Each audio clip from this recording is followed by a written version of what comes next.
name is Samantha. I'm 20 years old and I work at a Walmart by a small town called Jackson in Alabama. Since I don't go to school full time, my boss would oftentimes put me on an overnight shift, back when the store was open 24 hours a day. Given that it was a super center, there would still be a number of employees working. My shift this one particular night was 10 p.m. to 7 a.m. I was one of only a couple employees doing stock work, and there was one or two employees at registers up front. Given that our store sits in the countryside of Alabama, we didn't really get much business at these insane hours of the night. However, it was a prime restocking period. I didn't personally know the other employees working that night, but it's not like we'd run into each other in the giant store anyway. I started my night folding pants in the men's department and generally tidying up. I kept headphones in at night because usually there would be no one to tell me to take them out. The customer came to the jeans section, and at that time it was around 11:30 p.m., so it wasn't really that weird. People would still come in and close shop till usually around midnight. The customer came up to me and asked me if we had any more of the specific pants he found in a different waist size. I apologized and told him only whatever was on the rack. He thanked me and walked away. I made accidental eye contact with him as soon as he stood by the rack putting the jeans back. It was kind of awkward. He walked away and I continued with my work. Some time passed and the store started to look like a ghost town. No one to be seen as far as the eye could see. I think it was like 1 a.m.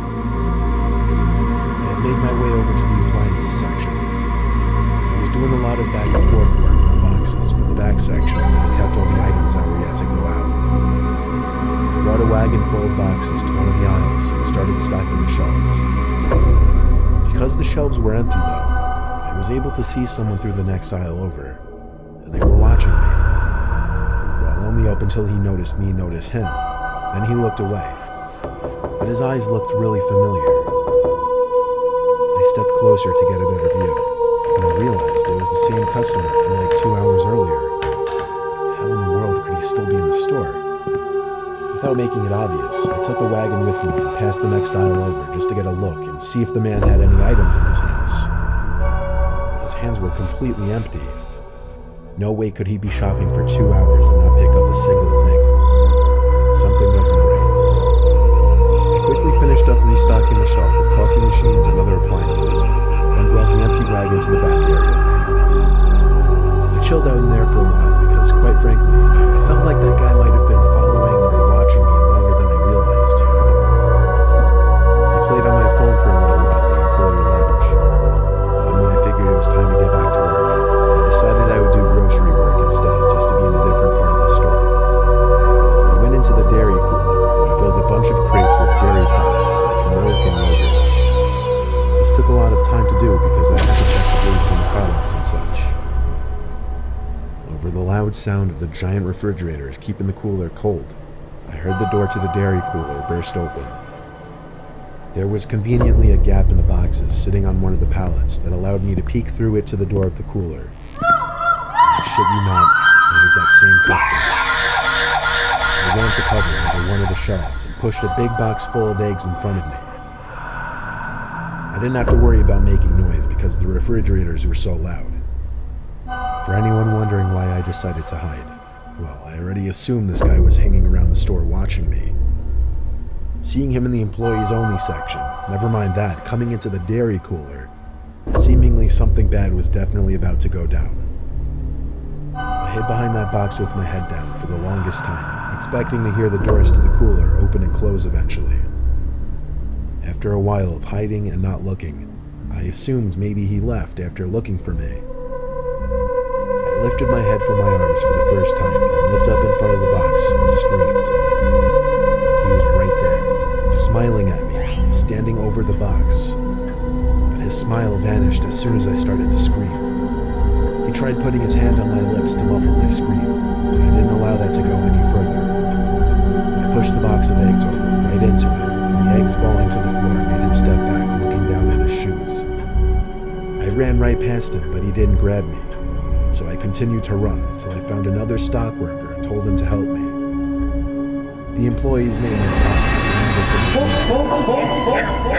Suddenly, the man from the dairy company came up to the two of us and apologized, explaining that he was from corporate and was coming to make sure everything was running smoothly. He said he didn't mean to scare me and was simply checking up on me in the dairy cooler to make sure I wasn't slacking off. This Bob guy seemed to believe it all, but then again, he didn't seem very smart at all. I asked the man why he put his hand in my mouth, and he said he was trying to avoid making a scene. Then, shockingly, he gave me the order to finish up the appliance section, and he disappeared. As he was speed walking away down the aisle, I called out, "What's your name?" And he called back, "Tom." And just like that, he was gone. The next day, I called one of the managers and asked if there was supposed to be a visit from corporate the night before, and if a creepy man named Tom sounded familiar. My manager, Margaret, said it sounded like complete bullshit. There was no record of anyone from corporate named Tom who was supposed to come visit, nor would anyone from corporate ever be in the store at 2 a.m. I then went ahead and checked the camera footage. A police report was filed, and I realized this was a random man.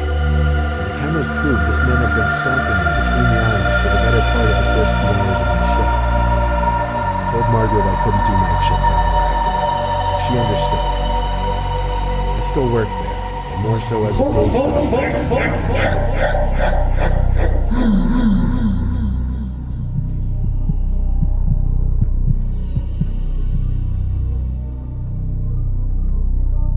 What's one place you can go to and find the weirdest, freakiest creatures in our society?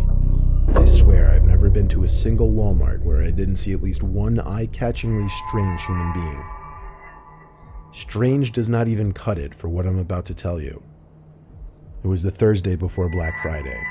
My Walmart was open extra late. I was in there around 11 o'clock looking for a new laptop. And by chance, I picked up off the shelf the last one that was being promoted for a really good Black Friday deal. As I grabbed it though, some big, revolting, dirty-looking guy comes up to me and insists he needs a laptop very badly. I nervously said I'm sorry, it's the last one, and he got angry at me and started making a bit of a scene. The man clearly wasn't normal, and my heart started racing simply because I don't get put on guard in these kinds of situations a lot.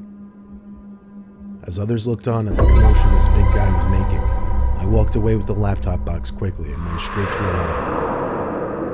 He kept yelling at me as I walked away. It was unbelievable. Some other customers on the line even tried to laugh with me and make me feel better, saying the guy was a nut. So I get home. My family's all asleep already. I go outside to sit in the yard by the pool and set up my new laptop. Then the light on the side of the house turned on. The one that turns on due to movement. I went to check the side of the house to make sure no one was there. Will that thing go off once in a while? Yeah, but there's a small patch of woods right next to the house, so animals would often run on the property, triggering it. Either way, I'm kind of a big pussy, so I went inside, locked the door, and finished setting up my laptop in the living room. A car alarm suddenly started going off outside. I recognized it to be my Cadillac. I looked out the window to confirm this. I ran to get my keys upstairs, then tried pressing the panic button to turn off the alarm. It didn't work from the inside, so I stepped out to the porch and clicked it off. But then I noticed a car parked in front of our house that wasn't there earlier when I got home, and any cars parked in the street on our block was suspicious enough. We live in a closed-off community, and everyone has huge driveways. I stepped down from the stoop. I realized there was someone sitting in that car. I went back inside and locked the door. I went to my mom's room and told her I think someone outside means us home. My mom and dad have a complicated situation, so my dad doesn't always stay with us. It would have been a different story having my dad there. My mom came downstairs with me, noticeably worried based on what I told her. My mom took a look through the peephole in the front door, then gasped and put her hands over her mouth. I looked through it as well, felt ready to throw up, and I saw a huge man standing on the other side of the door on their stoop. I whispered to my mom, I think that man followed me from Walmart. Suddenly the doorknob started to turn as the man tried opening the door. When it didn't work, he started pounding on the door. That's when my mom let out a gasp and cry. sister came out from her room, who also started to panic when becoming wise to the situation. The pounding stopped, and there was a silence for a while, other than my mom's voice on the phone with the police. A few minutes went by, my mom still on the line with 911 with police en route, and there was a loud bang and crash downstairs in the den. A window was shattered. My mom and sister both screamed and cried. I told them to run upstairs while I locked the door to the den. I waited down there, expecting an attempt at the door or a bang. Nothing. Surprisingly, I heard a police car briefly wail its siren outside my house. It was the quickest response time I'd ever heard of. I ran outside to lead them to the den where the broken glass was. There, they found the huge, dirty, crazy-looking man hiding behind one of our couches. He was arrested at once, and we pressed charges. All the while, he was screaming profanities and threats at me, not helping his case. Both cops told me the guy seemed unstable and on some kind of drugs, but told us to get a good night's rest because he wouldn't be bothering us again. So while it may be fun to people watch at Walmart and laugh at some of the goofy things you see, realize you may also find some of the more dangerous people in our society in your local Walmart.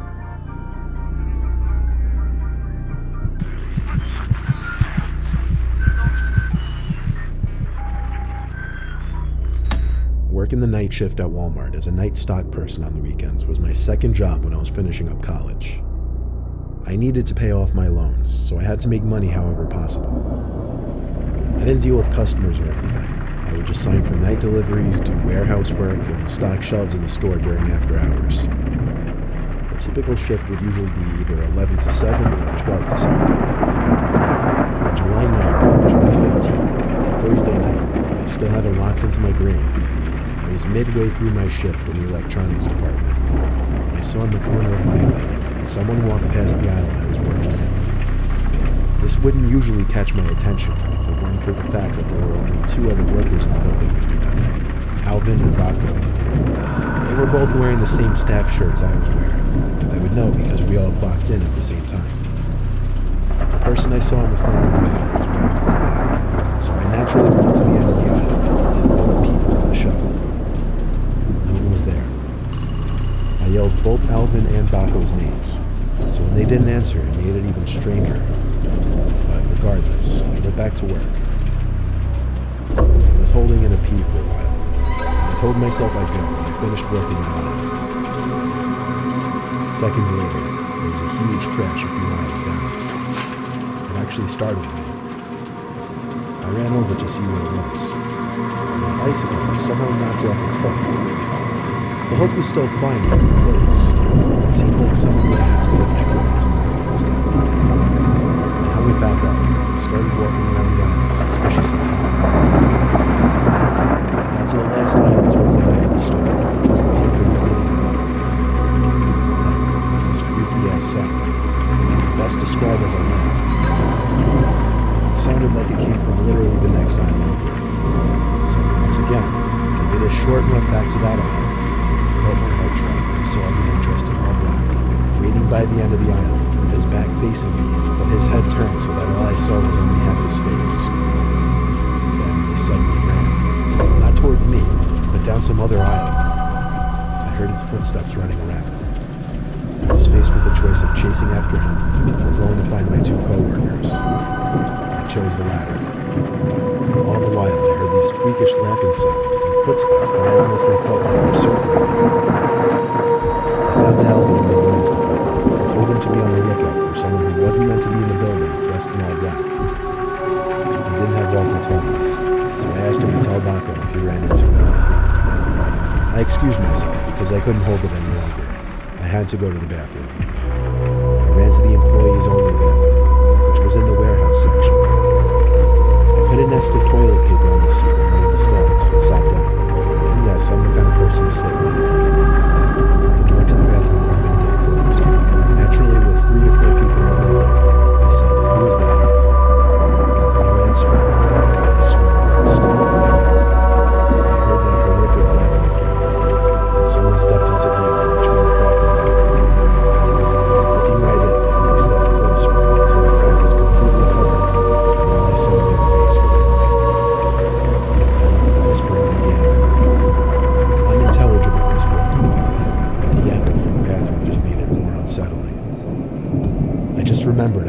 Alvin's phone number saved on my phone, so I got it out and called him at once. I was very loud with what I was saying, telling Alvin to get to the bathroom at once and help me. I stayed on the line with him and watched as the man on the other side of the stall rapped one more time, then ran out of the bathroom. I told Alvin to hurry, and 20 to 30 seconds later, Alvin entered the bathroom. He said he didn't see anyone on his way there. We didn't have any security guys working when the store was closed, so we couldn't even go look at the cameras. I stayed by Alvin the rest of the night, helping in whatever sections he was working in, because safety in numbers. I texted my boss that night, and when I woke up at 3 p.m. the next day, I read his response. He said all the camera screens returned static footage from the night before. Nobody went and turned them off as far as he knew. I got chills reading his texts. He believed my story and assumed it was related to the cameras, but with no video proof of a breaking and entering or trespassing, I don't think there was anything he could do. It was all above my pay grade. That was the only night shift I've ever had where something truly unexplainable happened.